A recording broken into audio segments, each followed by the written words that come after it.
Welcome to the Memories of a Moonbird podcast, exploring life one story at a time.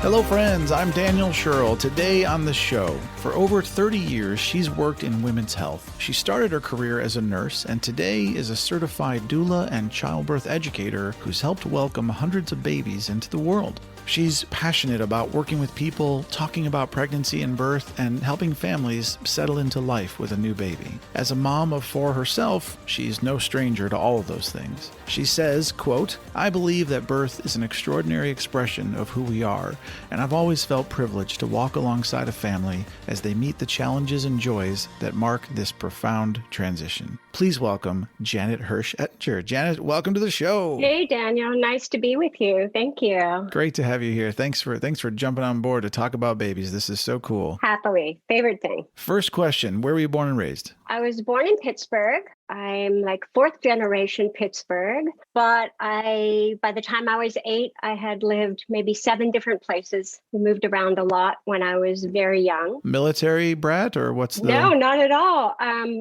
Messed up family divorce. Hey, same as me. Back and forth, coast to coast, figuring it out. But by the time I was 8, my mom brought us out to California, and I really grew up in Santa Monica, which is lovely. And my father stayed back east, so I kind of went back and forth between coasts by coastal. And then when I was 12, he moved to Israel. So then I spent my summers visiting him in Israel. So I did a lot of moving around one way or another growing up. Wow. And what age were you in Israel? During my teenage years, I would just go and spend the summers there. So that was late 60s, 70s. I'm just really curious. What was that like? Really different than it is now. Beautiful. He lived in Jerusalem. He had really interesting work being kind of an ambassador for people who were artists and politicians and historians who came over to the country. He would kind of show them around and be their person. Wow. So my father knew quite a bit of the history there. And it was really different in the sense that there were, of course, there were the divisions and there was war and with the neighboring countries. But within the country itself, it felt incredibly safe. And even as a 12 or 13-year-old, I could go, wander the Arab market, the souk, and do that safely and work on digs and, excavating things, and had a lot of freedom because the country domestically felt very safe, even though they were at war with all of their neighbors. So it was like late 60s, early 70s. So an interesting time. Yeah. And what was little Janet like as a child? Oh, such an interesting question. I think I was very sensitive. I'm the youngest of 3. I have a lot of really early memories or impressions or imprints of knowing what everybody around me was feeling, but I kind of flew under the radar. That's how I think of myself as a child. I think I learned the art of invisibility as a way of kind of feeling the room and reading things. And now I will say at the age of 63, I'm trying hard to unlearn the art of invisibility and be more present. I think that's a very good thing. Yeah, so it's interesting to reflect on that because it's something I think about a lot right now. I'm curious, with your kids, do you see a lot of your own traits and the invisibility thing? Did you pass that on to them, or did you try to encourage them not to be that way? Yeah, it's both. The things we recognize in ourselves, if we're awake to that, then we want that to be maybe different for our children, or certainly the way we parent or the home we provide.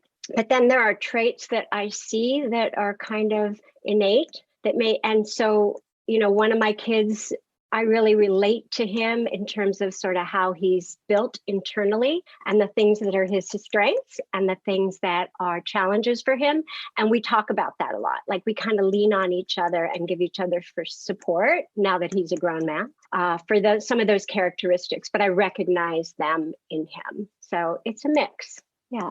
That is very, very cool. It's an interesting palette to think about your kids and what's genetic and what is picked up and what reflects their other parent. And Yeah. I actually really like your use of the word palette, because that really is, every child, every person is just this conglomeration of all these different aspects of both parents and then their own upbringing and the community that they grow up in and all the external influences. Yeah. It's fascinating to think about. It's really fascinating to me. I have to say, I think about it a lot. I think, reflect on them, learn from them. I love, everybody is grown now, and I think it is the most fruitful. I mean, I loved being a parent when they were young, and 4 kids is chaotic, and I kind of liked the chaos.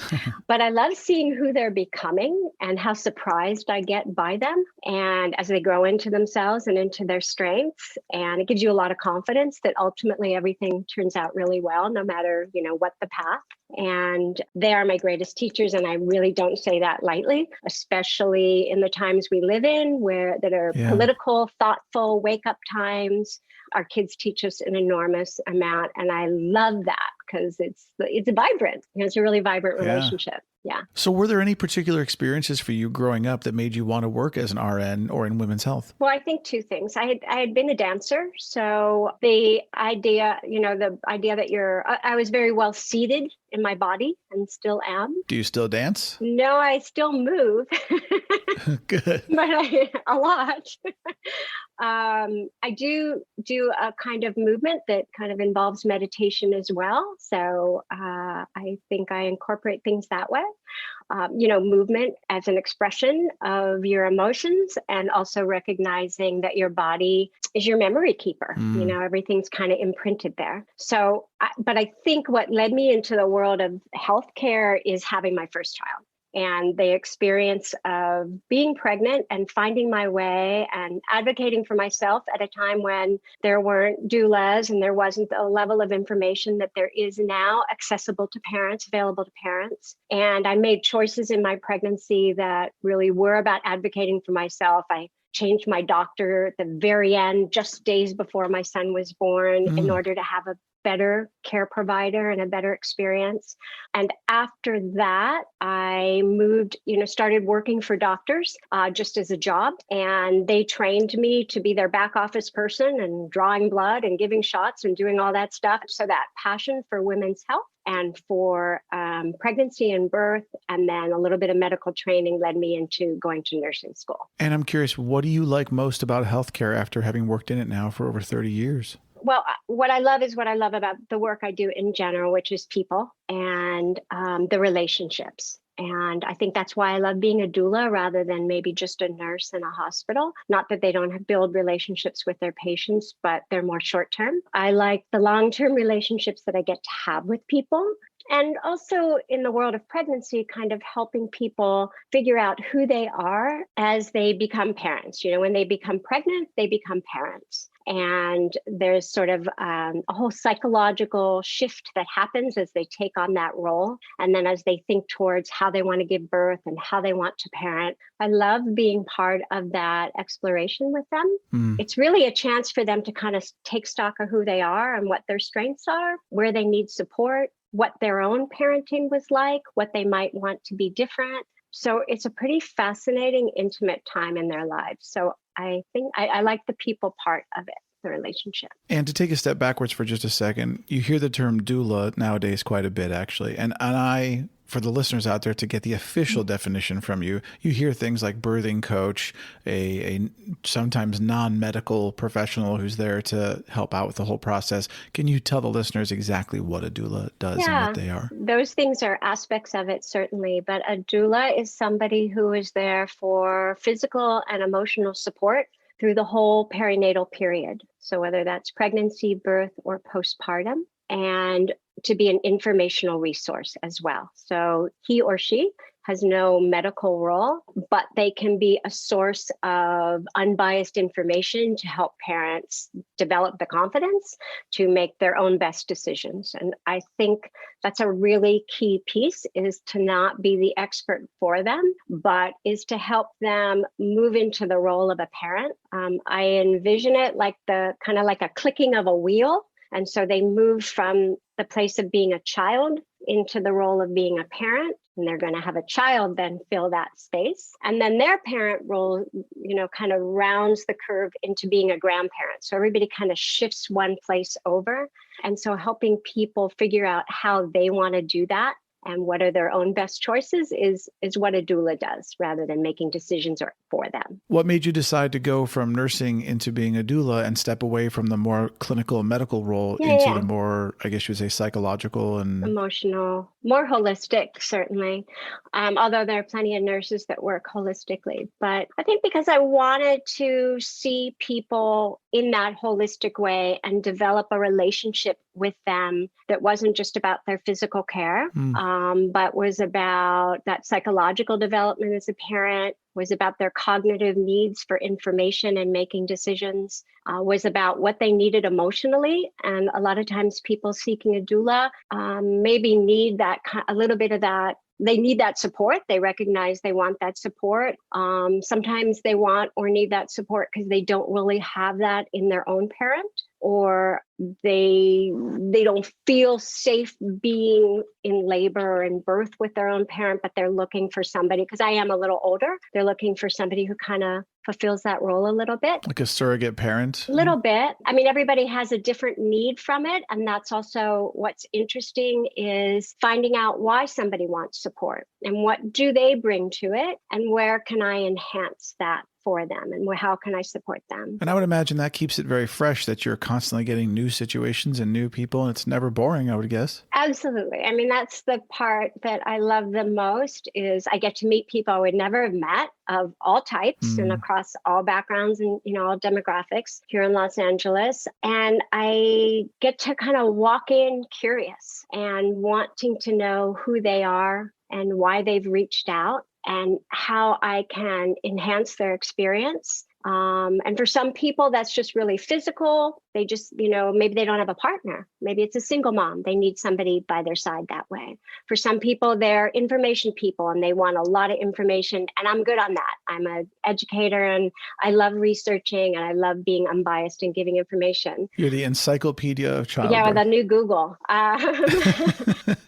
And for some people, it's more spiritual, and that's the last piece of that holistic thing, is they want to connect with and by spiritual, I don't necessarily mean religious or higher power, although for many it is, but a sense of connection to what birth is, to help people find their meaning of what this transformation is. And some people are looking for somebody who will see them for that and support them that way. Well, let's talk about demographics and diversity. Two-part question. One, is the field diverse? I would assume, maybe it's uneducated of me, but I would assume it's more women than men that do it. And the second question, demographics, I'm curious, when you look back across your career, are there any trends of the kinds of people that want a doula, or is it really spread all across the spectrum? So the first part, it is mostly women, but there are men in this field. Sometimes there are men who will want to work with gay men. That might be something that they're going to specialize in, so they can be a male and support that way, which seems wonderful. But that's not necessarily always true, but I've seen that. Or they want to do education of fathers, father groups, things like that. But, there are some male doulas, not a lot. And the other part was, have I seen a change?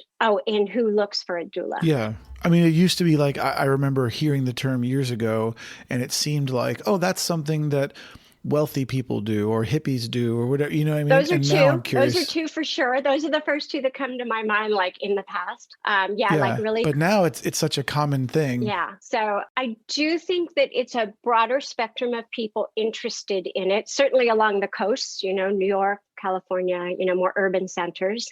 Money is an issue. And so there are plenty of doulas, but we could use more who are addressing that and wanting to provide doula services to everyone, more like a community health worker. So I'd love to see us move towards a model like that. But that means our whole healthcare system kind of getting on board and recognizing the value. Well, just a quick sidebar. Is it expensive to hire a doula? So it could be anywhere from a couple $100 to, I have heard, like $5,000 for a birth doula, but most doulas are somewhere around $2,000-ish. So that's a chunk of change for sure. And yeah, but that seems more than worth it. I mean, you're going to spend more than that on a lot of stupid stuff in your life. That to have someone help bring your baby into the world, that just seems like an important expense. Yeah, well, it's all about where you place value. But there's also truth that for people who want to have more agency in their birth, maybe whether that's a home birth or they would like to birth with less interventions in the hospital, which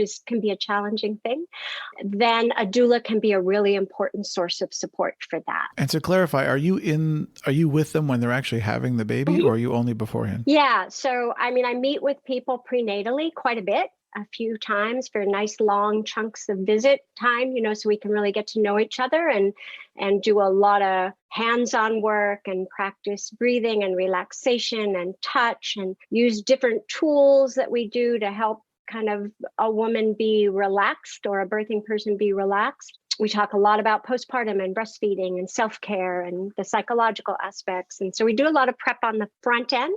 I'm a big believer in the more work we do on the front end, maybe the less there is to do in the birthing room. So I really encourage people to consider that we're not just doing this stuff for birth, but we want to be comfortable in our pregnancy. We want to be happy in our pregnancy to the degree that we can. We want to be connected with our birth partner. That all helps us connect with birth and with our baby. We want to connect with our babies as much as possible. They are in there listening and learning from us, especially in the second half of pregnancy. And so we want to do all this stuff because it makes us feel good in our pregnancy. And that is how we sort of bring that confidence and that happiness into our birth. And then that's how and connected with our partner. And then that's how we bring it into our postpartum transition and our early parenting. So I'm a big believer that we work hard on the front end. Is there a ratio of the number of people you have that are a couple versus a single person having a baby? Yeah, far and away, couples is my demographic, only because, most of my business is word of mouth. So most of my births are hospital births. I do some home births. Right now in COVID, more than I was, which is lovely, getting to go to more home births because my first was born in the hospital and my next 3 kids were born at home. So, that has a very special place in my heart to do that. I have questions about home birthing that, people are usually afraid to ask. And the first one is, it's messy, when a woman has a baby. Yeah. So is it all done like on a plastic tarp kind of thing? Or is it done in water? Like how is this done? I love that you're thinking the details. So birth is really messy. It's really messy. It's really juicy. But that's good because that helps the baby slide out, so that's good to remember. Yeah. I always put that image into people's minds. So if we're birthing in a bed, then the way we prepare at home is we put a set of sheets, then we put a big plastic, like tarp or a piece of plastic over that. And then we put another set of sheets that we don't care so much about on top of that.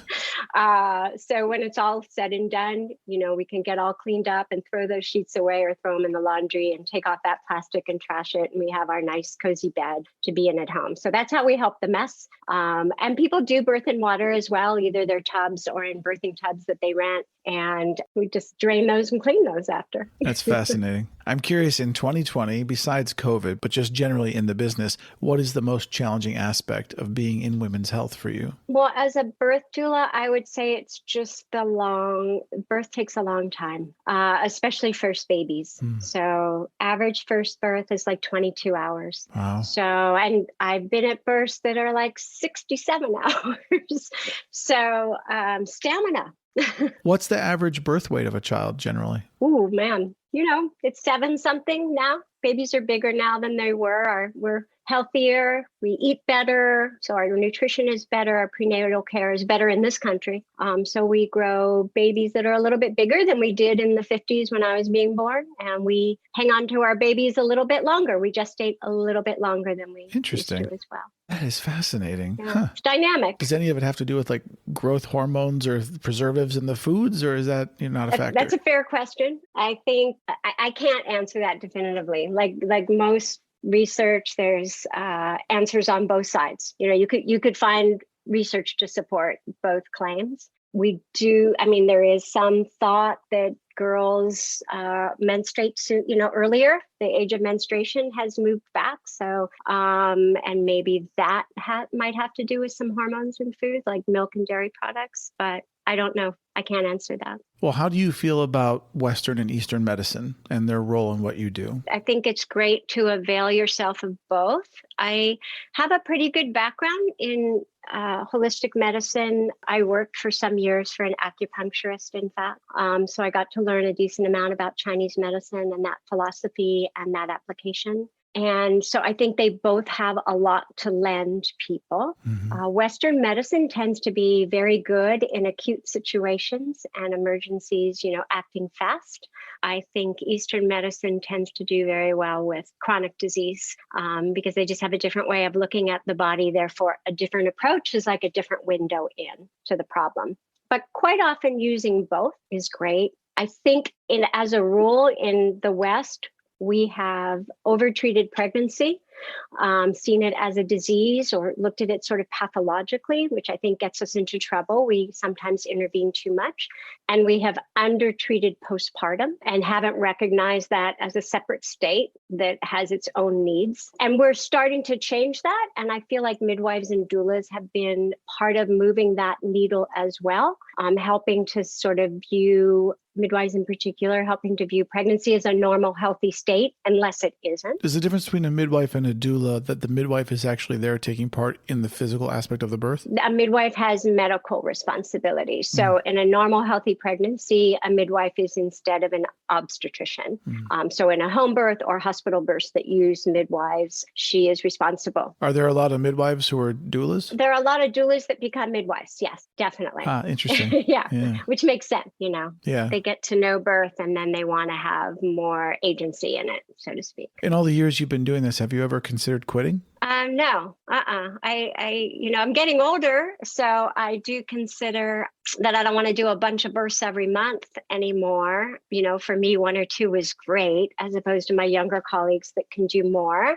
But I also am finding kind of a deeper, richer work and trying to find some maybe new avenues in what I do, both as a teacher, working with people healing postpartum. I offer something that is based on Central and South American tradition called closing of the bones, which is done at the very end of postpartum, like at 4 or 6 weeks postpartum. And it involves this caretaking of a mom so that you recognize that she's come to kind of the end of her journey, of her pregnancy journey. And it involves massage and like herbal steam baths and a wrapping of the body. And it's this very lovely ceremony or ritual that helps us kind of make meaning from our experience. So I love that work. I love the relationship I got to work. tell you, I'm not going to have a baby, but I want to have that done. I want to have that too.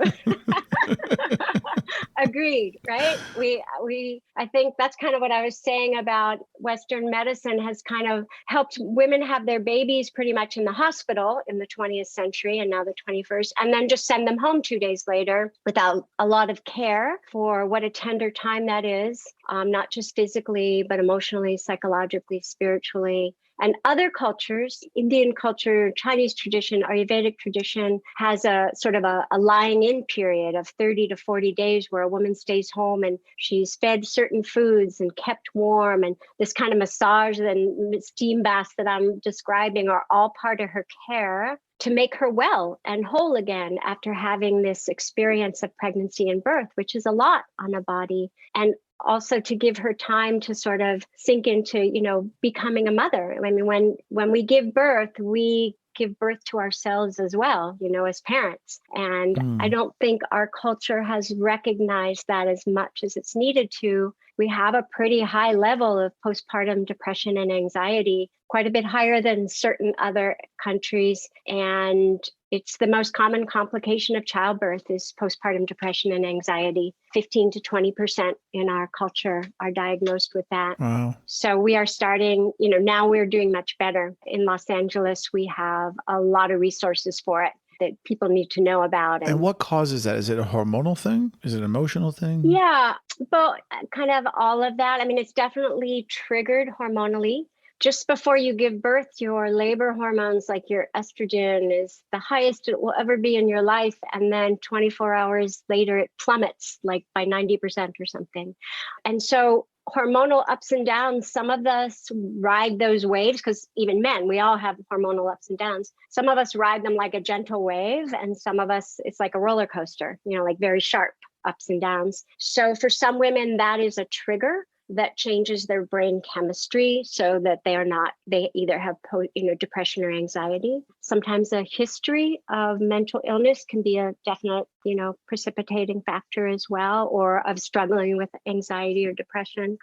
Family history, there are different factors. Lack of support, lack of sleep can be a trigger for some of these things, right? So you can see how important lack it is. of sleep is a trigger for many other things as well in life. Exactly. Yeah. So that's where that caretaking, and that's where this is not work I do, but like a postpartum doula who really supports the family when they get to the other side. That can be such an important service if you don't have family that's there for you. What do you think is the most important aspect of women's health globally? Well, globally is access to it and honoring women in healthcare, even like when we are doing trials with medications, women aren't included enough, or people of color aren't included enough. We're very much a patriarchy globally across the world, and our medicine is focused that way as well. So honoring women's experience and their needs in the same way that we have traditionally honored men, I would say. So what's it like for you during a delivery? You're kind of sitting there next to the mom or the dad or whatever, and you're encouraging and saying things, or what do you physically or emotionally actually do? Yeah. So first and foremost, I feel like I'm like a Sherpa, like a navigator, because I've done this. I haven't done their birth, but I have walked with people through birth quite a lot. And so I have a sense of the road ahead and what it might be like for them. And I've walked with people who might be like them. Birth is different for everyone. Some women are very internalized. Some women are telling you everything. We all have a different pain tolerance, some of which is just biologically determined, how our brains perceive pain in the body. So getting to know who that woman is, but kind of knowing what the process is and normalizing it for her, helping her to feel safe, that she is safe, because birth can be scary, pain can be scary. So knowing that this is her body working, knowing that she has the support she needs. I have a big goal, if there's a partner, which there usually is making sure that partner, that navigating is very much geared towards the partner, because they're still in their brain, like their modern brain, in the room, watching this person they love, making a lot of sounds and moving their bodies in ways they've never seen before. And it can look really scary. So you also want the partner to know this is fine and how to help encourage her. So a big goal of mine is helping them feel safe and modeling things, ways I touch, ways I talk, ways I look at her, that the partner can do. And I always say to people when I first meet them that we're going to develop like some tools in their toolkit, but the biggest tool they have is already in there. And that's the relationship between the two people, because they know each other and trust each other and probably love each other dearly. That's how they got there. And that's the biggest thing that they need, is that connection between each other. So I want to support that. Sometimes that means being really hands-on and touching and squeezing hips and cleaning up mess and getting her in and out of a shower. And sometimes it's a little bit more hands-off and just being there because the partner's doing such a beautiful job. Have you gotten any kind of weird or unique requests over the years? No, to be honest, I haven't, I've had really interesting serendipitous things that have happened, the way people came to me or things they ascribed to me. But I think sometimes afterwards you realized why somebody wanted you there. And quite often it does have to do with you being there as a mother, as a mothering presence for them. And, or sometimes people are there because they do want you to kind of run interference with their family. And so if they can say, we have a doula, so it's cool, we don't need you during the birth, that's their way of managing their family. $2,000 well spent. For some people, that's priceless. Yeah. What's something about birth and the whole process that most people don't know that you think they should? I think that you don't have to be any one type of person to have a wonderful birth experience. You could be a yogi, you could be a lawyer, you could be into meditating, you could not be, you could be in great shape or not great shape. You could want all the information or not want to know a thing. And I have had clients who wanted no information, but just trusted that their body could do this, or had a religious belief that their body could do this, and that saw them through. So I'm always learning, what is it that sees somebody through? I'm always learning from that. But that every woman will, or I should say birthing person, because not everybody identifies as a woman who's giving birth, so I want to honor that. Every birthing person, no matter how they birth or what choices they make, or whether their baby comes out their vagina or their belly, will find their inner warrior in a way they have never met that part of themselves before, I guarantee. And will also be their very most vulnerable, open self, which is where a birth partner and a doula have entree, because it's how we can support them. So it's two sides of a coin that you get to discover about yourself. I know women personally that are very scared to have a child, and some that are so afraid of it that they've said, nope, never. Do you think that they're more afraid of what you just said about confronting those things than they are about the physical pain of just a bowling ball coming out of their vagina? Or do you think, I'm just curious in your opinion and talking to women over so many years, what do you think is behind that fear the most? I think all of those things, many things. Birth is, there's very little control in birth. You know, we can prepare our minds and our bodies to meet the experience, but we don't know what the experience will be like for us when it's our first time. And that's a very unique position to be in. There's very little in our life that we actually can't know more about what it's going to be like and how we're going to manage it. You know what's fascinating about you saying that is that death is the exact same way. And then they're both two sides of the same life, you know? They are the same energy. And I have been with a few people when they've passed, my mom most recently this year.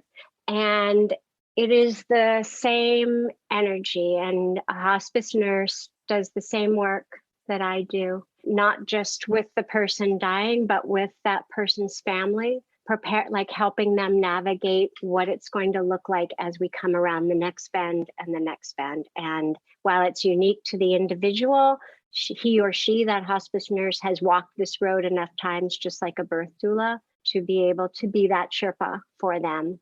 So the unknown, I think, is very hard in our culture. Western women don't necessarily think that things should hurt. And whereas many other cultures, labor hurts just as much, but that's just normal. That's what labor is. And you just get through the other side. It's nothing to manage. It's just something to get through. We have an idea about managing things. I think that's scary to us to kind of let go that way. And women are afraid of pushing a baby out. That like you asked that question, that idea of like, how do I let something out of my body like that? How do I release? How am I not broken by that? There's a big surrender around that. There's a lot of sensation in pushing, but the vagina, just like the penis, is meant to grow and meant to get small again, right? So the vagina does that work as well, to kind of a bigger degree. A much bigger degree.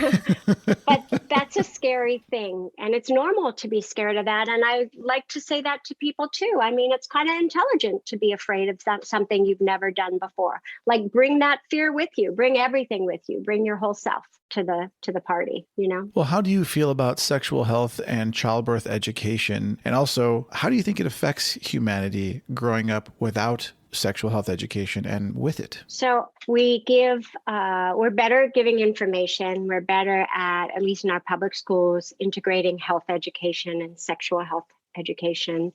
But I think the important piece is the emotional aspect. And what does it mean to be a sexual being? What does that mean emotionally? What is the responsibility that you have for that? What does it mean to give or ask for consent? What does it mean to have agency and power over your own body? And so I think parents with young children now that I see them doing it well, is they're having these conversations early on about your body and who gets to touch it. And even when you go to the pediatrician, that person should be asking for permission, and we see pediatricians instilling these lessons too. So I think sexuality and sexual education needs to be about so much more than how babies are made and birth control and STDs. And I think we're slowly getting to that, about women having power over their own bodies, and men as well, and how to be in respectful, consensual relationship, even if it's just to have sex. It doesn't have, even if that's the nature of the relationship, right? But the consensuality of it, we need to be building that into our children from early on. Yeah, there's nothing wrong with a transactional sexual relationship as long as both people consent to it. Absolutely. It's a normal, healthy thing. Yeah. Yeah. Do you think being in healthcare has made you a better or worse parent? I think it's made me a better parent, actually, because I think that I get to be with so many different people and see so many different ways of being that I think it just opens me up to whoever my kids want to be, or seeing I watch other parents, how they parent their babies or how they talk to their partners. And I think, wow, I have a lot of respect for that. That's really beautiful. I didn't think about that when my kid was little. Like, I learned so much. I don't have grandkids yet. Would love to one day. And I think I would be kind of, not that I'd be their parent, but I would see them in a different lens, with a different lens than maybe I saw my own, partly because they won't be mine. I don't have that level of responsibility, but partly because of what I've learned over my years of working with families and seeing ways of parenting that I hadn't thought of, or ways of respecting children or respecting who they are from the moment that they come through, or even when they're still in the womb, and how sentient and aware and conscious they are, and how even when we change that newborn's diaper, we'd be talking to that newborn about, I'm going to change your diaper right now. I mean, this is going to feel cold. I'm going to lift your clothes off, whatever it is, like narrating that as a way of including them in the experience, as opposed to just doing something to children. So I think I would do that differently when I had grandchildren. And I think it has made me a better parent. What would you say to the naysayer that would look at you and go, oh, that's silly. The kid's, 6 months old. They're not going to know what you're doing or whatever. Like, why talk to them? Why narrate? Yeah. Well, partly we narrate because I think it keeps us healthy too. Because if you're alone with a kid all day long, it's helpful to be like, okay, we're going to change another diaper. Like, it kept me sane to narrate. I think narrating builds emotional vocabulary. I strongly, strongly believe that we, I know you don't like your diaper change. It's really cold, the air, or I know your tummy is hurting. Like, to give that they count enough, that you care enough, and you give some words for what they're feeling but can't say yet, because crying is a baby's language. So you start to build that emotional vocabulary. And I guess, I think there's a lot of research that is starting to bear out what I'm saying, that we do imprint our experiences, our early experiences. Yeah. And what's fascinating is there's also scientific evidence now to show that the musicality of our speech and the tone with which we speak to an infant, they do understand some of it. They understand, a harsher tone versus a sweeter tone. So it's fascinating. Absolutely. There's so much they're picking up on, there's such interesting research about how much babies are learning in the womb that we can test after they're born, developing taste preferences and music preferences, and they're in there dancing there. We can look at all that now because of technology. But even the way babies respond to how you play with them, like typically, like a heart rate will go up when a dad will, a male energy is playing with a baby, and a similar, and the opposite happens when mom is holding and playing with the baby. And we always, say how good it is that babies have both experiences, to have a duplicity of experiences, to be lucky enough to have two parents that give them, different feelings in their body. But just innately, we see biological difference, or we see physiological differences in terms of how people play with them and talk to them, and we can record that. So you're right, they are registering a lot of that. What's the most valuable lesson that you think you've learned so far from your career? To be curious, to just be interested in what is going to happen, and that is the best guide for how to manage a situation. Well said. Because of the incredible things that technology does, I'm just curious if you think in the future we're going to find a way for men to have babies. I have no basis for this, but I think yes. As do I, oddly. I don't really know why, but I think yes. Yeah, like in a couple hundred years, we'll have like a little papoose sack that you put on or something, and then be like male seahorses. They give birth. Be cool if you could transfer the baby back and forth, can you take the kids? I think there's a lot of women who would go for that, actually. Sharing the load would have a lot of appeal. Now, Janet, are you a fan of traveling? I am a fan of traveling, but I have not traveled nearly as much as I would like to. But to let you know, when I was 16, so I did move around a lot as a child, like I said, and back and forth and to Israel and back and all of that. So I loved being on planes. I loved airports. And when I got my driver's license, I used to, for like 2 years, I would borrow my mom's car and like once a month drive out to the airport. And those are the days where you could just park and go up to the gate. And I would just like watch like people coming and going because I loved that exchange. I did that during high school. We would people watch, and then we would just go sit at the observation deck and watch the planes come in and go. Yeah. And seriously, it would be like 9 o'clock on a Tuesday, and you're like, "Hey, bud, you want to go to the airport?" Yeah, we just drive to the airport and just.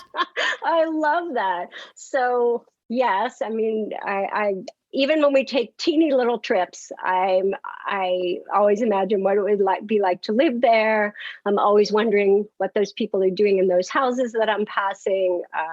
I'm always really curious about that. Where's your favorite place that you've traveled? Let's see. I have kind of a tie. We did a wonderful family trip to Alaska. And we did it for like 2 weeks and we stayed on land. We didn't do like a cruise or anything. We just stayed in this teeny little town and rode bikes and took boats and got to know all the townspeople. And it was sort of magic. I loved that trip. And I mean, we went to Italy last year. That was amazing. I loved Rome and Venice. Spent some time in Guatemala. I love Guatemala. Do you have a dream trip that you haven't taken yet that you really want to? So do. Ooh, I can't wait. So hoping you would ask. I don't know why. Wait. Don't tell me. I'm going to guess. Okay, go. Cleveland, Ohio. That's it. You're amazing. No wonder you do this podcast. Do you do like that trick with everybody where you come up with something? I just named my hometown because everyone wants to. Why would you not want to go to Cleveland? Ireland. I have always wanted to go to Ireland. I don't know. I just got to see that green. I love that. The language, the music. I just want to do a long walking trip in Ireland. It's one of the best accents in the entire world, I think. Yes. It's so romantic. I mean, it just takes you away.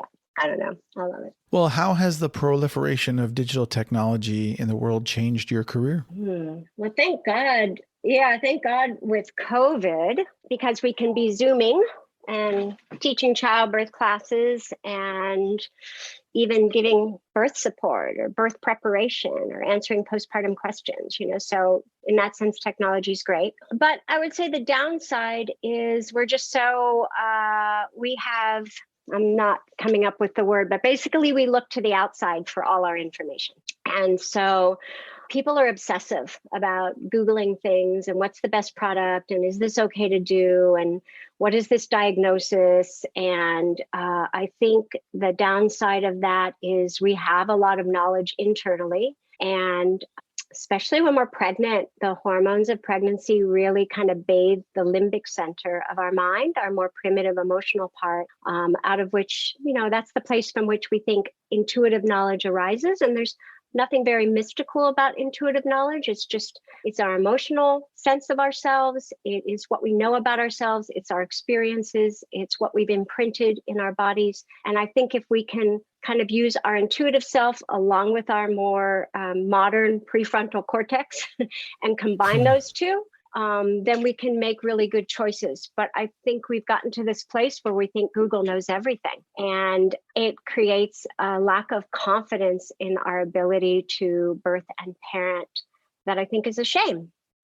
So I think that's a downside to the digitalization of our world. When you look back on your whole life, do you feel like you've got it all figured out? Career, family, job, life, love? No. No, I'm really grateful. And I feel like I have a really nice, like my circle's complete. If I had to go tonight, I would feel fine about that, really. But I make a lot of mistakes, and family life is messy and relationship is messy. And I think the only thing that maybe I have a little more figured out than I used to is to be okay with that and, have compassion for myself. I have to tell you, people don't realize, but hosting a podcast, the thing that I like the most about it, not just meeting really cool people and talking to friends and all this stuff, but I get to hear so many different kinds of human beings talk about the perspective of life from young to old and different careers. And you glean from it, you start to see these trends of what it means to be human, which is the whole point of me doing the show. And it's fascinating to take from it so far, about a year and a half or whatever into it, that most people in the world walk around going, yeah, man, I don't know. I'm just doing my best. Enjoy your life as long as you've got it. Quit stressing the small stuff, and just be happy as much as you can, because you don't have as much time as you'd like. And, so it is fascinating to see so much evidence of that in so many facets of human existence. Have you kind of taken that in? Like, has that informed any of your choices or perspectives? Yes and no. I mean, I have tried to have perspective and think about what the future Daniel would say so that I can live for today and not have anxiety and stuff. But of course, it's easier said than done. There's a great moment in The Hitchhiker's Guide to the Galaxy by Douglas Adams that kind of references this, and I'm going to paraphrase a bit, but in this conversation near the end between Slarty Bartfast and Arthur, Slarty Bartfast says, "Perhaps I'm old and tired, but I always think that the chances of finding out what really is going on are so absurdly remote that the only thing to do is say, hang the sense of it and just keep yourself occupied. What does it matter? I'd far rather be happy than right any day." And Arthur says, "And are you?" And Slarty Bartfast replies, "No. That's where it all falls down, of course." Yeah. I mean, that's what it is to be human, right? Yeah.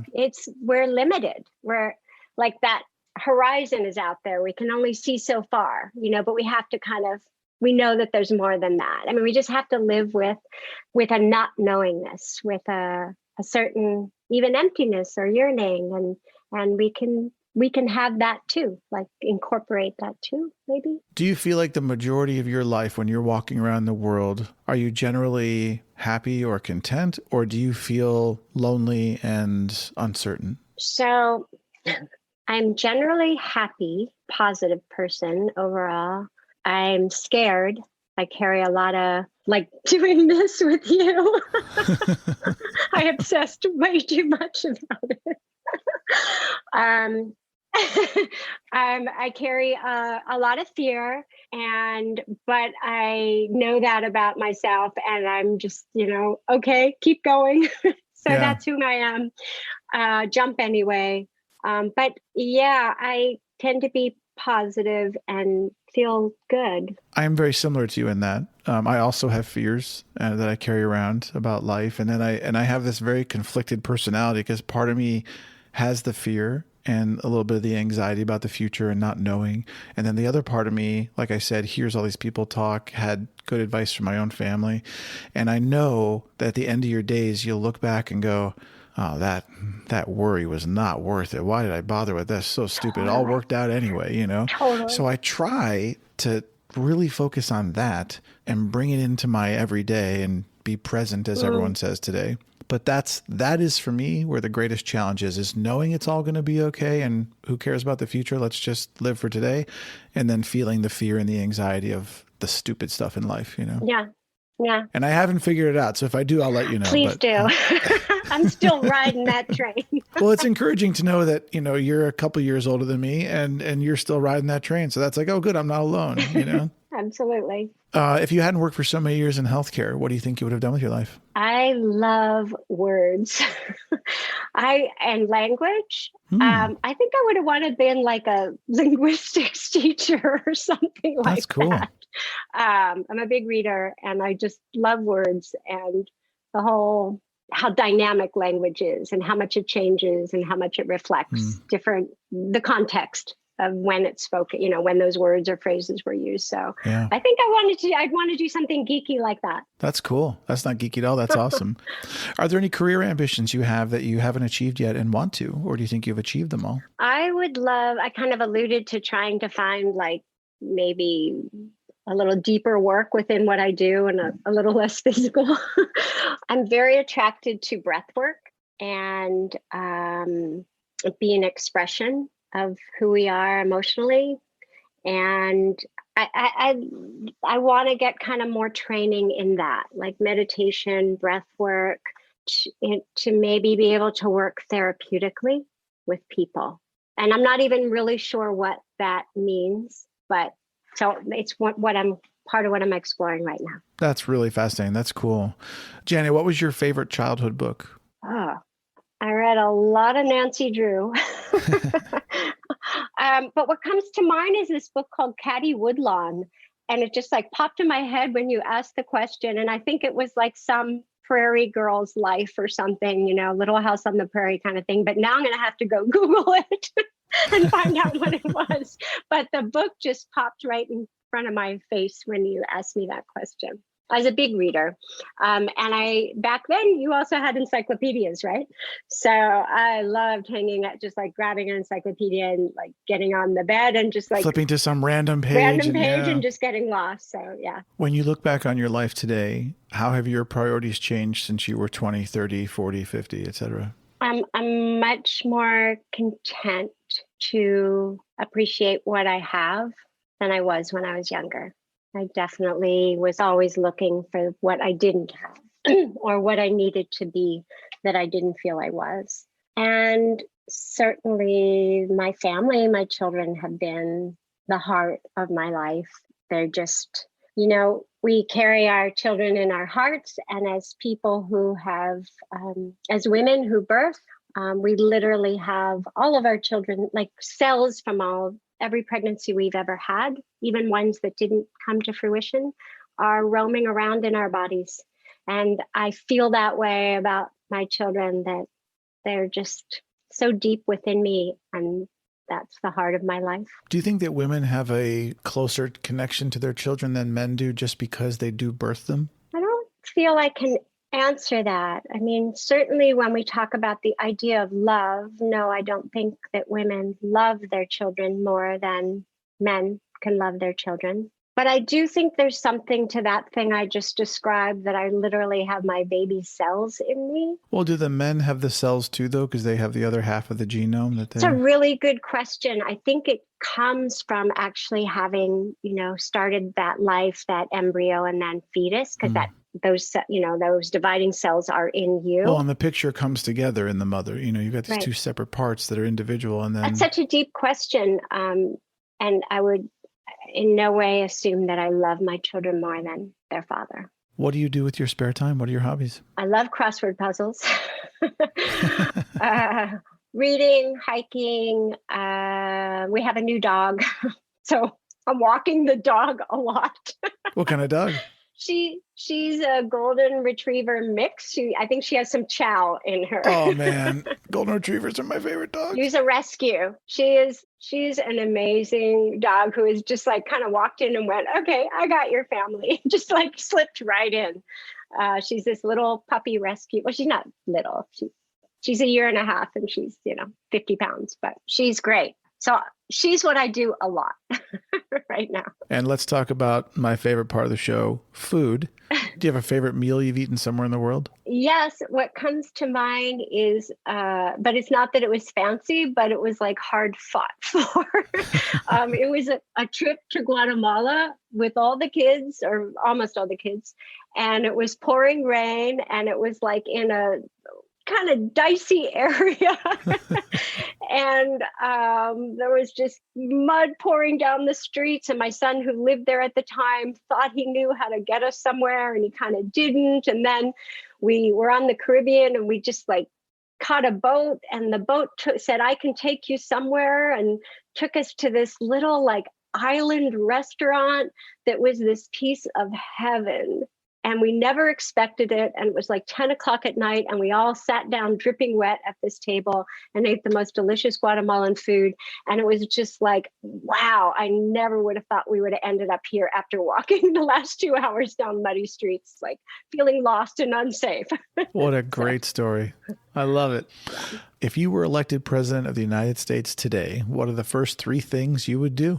I strongly believe that everybody needs their basic needs met. So I don't know how many groups you would have to convene for that, but that everybody had shelter, food, and access to healthcare in some way, in the most basic way. It breaks my heart that we can do that and that we don't do that. And I don't understand that. And it's a big part of my life, is that kind of service work and teaching my kids that kind of service work as well. They were raised that way. So yes, to take care of basic needs. Number 2, I really believe in some kind of compulsory community service year after high school. And, could be military, if that's what makes sense to you, but that rather than going off, and there are countries that have this, but rather than going off to college, taking at least a year to grow up, but being of service. Mm-hmm. And I think it could do a lot of good in this country. And I think financially it could work as well. And I think there are studies that show, given that year, doing something like AmeriCorps, a lot more kids who might not have gone to college go to college.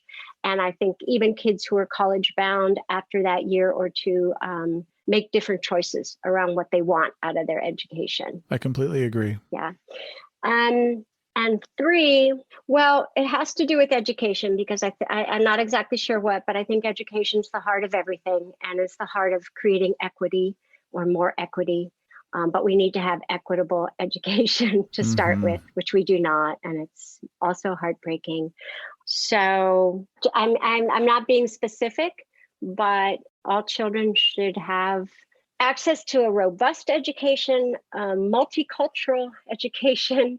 And we need to teach more about government. And these last 2 election cycles and this last presidency have shown me that I don't think people understand enough coming out of high school how our government works. I agree. And separation of church and state, and the 3 prongs of government and their individual, the independence from one another and checks and balances. I feel like so many people in this country don't know how our government works. Yes, and why it works that way. Yeah, and why, where it came from. And, I do agree it should be more dynamic than it is, and maybe change with our times. And I guess that would be my 4th, would be getting like special interest money out of elections, if I could do that. And I would add to that, get rid of the electoral college system. Yes. That's just me personally. Yes, or have an electoral college system that is proportionate. Yes. As opposed to all for one. That makes no sense to me. Well, one of my favorite questions to ask on the show is this one. If you could sit for 4 hours in some old-timey pub with one person from all of human history, alive or dead, but excluding any prophet like Jesus, Moses, or Muhammad, and anyone in your own family, who would you sit with? What would you drink? And what's the first question you would ask them? Can I have 2 together? Sure. Captain and Tennille? No. Okay, so 2 women come to mind for me. One is Martha Graham, which you brought up before. Awesome. And the other is Georgia O'Keeffe. Both are artists. Both are women who had really they were strong women in a time when men dominated their fields, more or less. Especially Georgia O'Keeffe as a visual artist. They had such a drive to share their emotional body, especially Martha Graham, how life felt to her, and to translate that into movement, or Georgia O'Keeffe, like the raw beauty of the landscape and the emotions that evoked in her. So I'm just in awe of that. And What would I ask them? What would you drink? What would you drink? Like something really smoky, like something with mezcal in it, or something, yeah, dark and smoky. All right, so you're sitting in this old-timey pub. There's some mezcal on the table, and these two women are here with you. What's the first question you'd ask them? What is it, kind of how you started with me? Like, when did you first hear your voice and know that you wanted to speak through your medium, whether it was through dance or through painting? Like, what was your first experience of knowing who you were and wanting to share that with the world? Great question. That's awesome. Well done, Janet. Some people say that things in the world today are the worst they've ever been. Some people, like me, feel that things are the best they've ever been. I'm curious, what do you think? Well, I think we should feel very lucky for living in, despite all the fucked up stuff we talked about. Despite everything, we can live more healthfully. We can live more connected if we choose. We have, the prospects of possibly inhabiting other planets, which we need to soon. So I think, and being able to know what is happening around the world. I mean, I know that can be a bombardment in terms of social media, but it makes your world so large too, to be able to know how people live and create and love and die all over the world, just like makes my world bigger, makes my heart bigger. So I think I'm fortunate to live in this time. And sidebar, I meant to say my condolences for losing your mother, because I lost my dad 2 years ago, and been on that journey for a while now. So I'm sorry. Thank for you. Your loss. Likewise for you. I love that you talk about it still and that it's important to you. Yeah. I wish that death were talked about more in our world, so that you kind of, not that you can know what the experience is going to be like, because you won't until you get there, but to at least know some of the things that you might be going through and that are going to happen, and what it's like to watch someone die in front of you. And, I wish we talked about that so that people had a better idea. And I do think that if we were able to convey those things to human beings, I think it would actually, and I mean this when I say these words, completely change humanity, and that we would all generally appreciate life a lot more and be nicer to each other. Yeah. Yeah. But to normalize, I mean, we're like living every day, just afraid of dying. I mean, that's many people's entire existence. And if we could make that okay, like it's a passage, just like birth is a passage. But I don't know. Are you afraid of dying? I don't think so, but you'll have to ask me when I'm right there. If I've changed my mind. Well, if I am there, it would be an honor. So, and I think you would be a great person to have there. Like, oh, thank you. A good person to have in one's lifeboat, I can tell. So, thank you. I like that lifeboat. I like it. Are you happy with the journey of life overall? Yeah, I am. If you can continue to live a healthy life, and that means mentally and physically, how long would you like to ideally live? I guess I don't have a number, as long as I still had like a reasonable semblance of a mind. It's already changing, so I can see that coming. And I guess I wouldn't want to like be in pain. Right. To, like every day, that defined my day. Yeah. So then I don't have a number. I don't know. Awesome. We'll just leave it out there for whenever. And you're going to be there. If you could travel. If you could travel back in time and see your 16-year-old self and have a conversation, what would you tell young Janet? Just slow down. Just enjoy the day. That's all. I think I know I was in a rush to grow up and get past things, and I missed a lot. I agree, and I often think, well, if most of the people I talk to, including myself, would tell their younger version of themselves, "Hey, slow down. Don't don't stress that stupid shit. Just enjoy your life. You've got so many years ahead of you and all these things.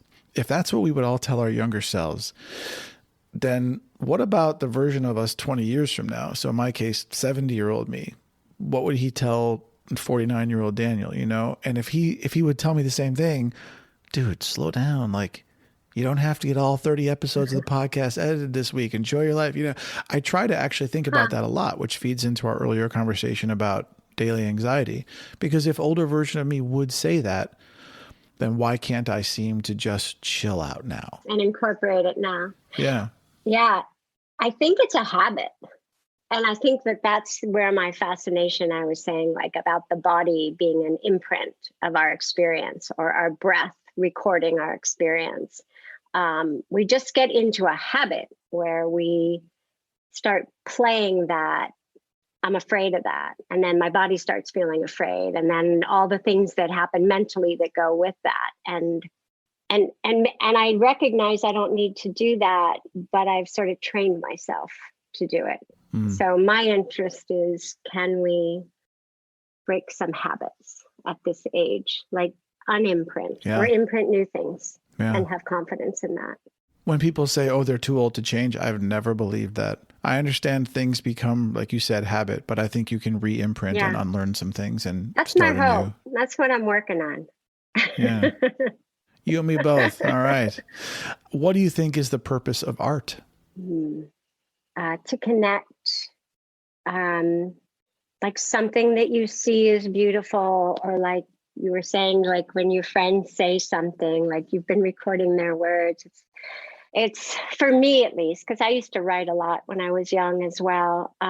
It's like feeling something or being moved by something and seeing the light hit something in a particular way, whatever it is, or the way something sounds, or the breath, the air on your face, and wanting to share that with someone else, like wanting somebody to feel it the way you do, I guess, as a point of connection. Because like we said, there's a lot of emptiness inside, you know, like we are, as much as we surround ourselves with people or have families or whatever, ultimately we are walking this alone, you know, it's you in your experience. Well, and that's like when I'm eating a really good meal, whoever I'm with, I'm like, you got to try this. This is so good. And sometimes people are like, dude, I got my own. I'm like, no, but you don't understand. We have to share this. I need you to try this. Open up your mouth. Yes. Yeah. What does success in life look like to you? Wanting what you have, being good with that. And also having what you want. I know. I have to think about why I don't want to say that one. What's your spirit animal? A giraffe. Ooh, cool. Why? Well, it might have to change, but I just think they're so regal. I love that long neck. You know, they're like a ballet dancer, right? And they see far. But the reason I said it might have to change is they don't vocalize very much, do they? They don't make sounds, or not very much.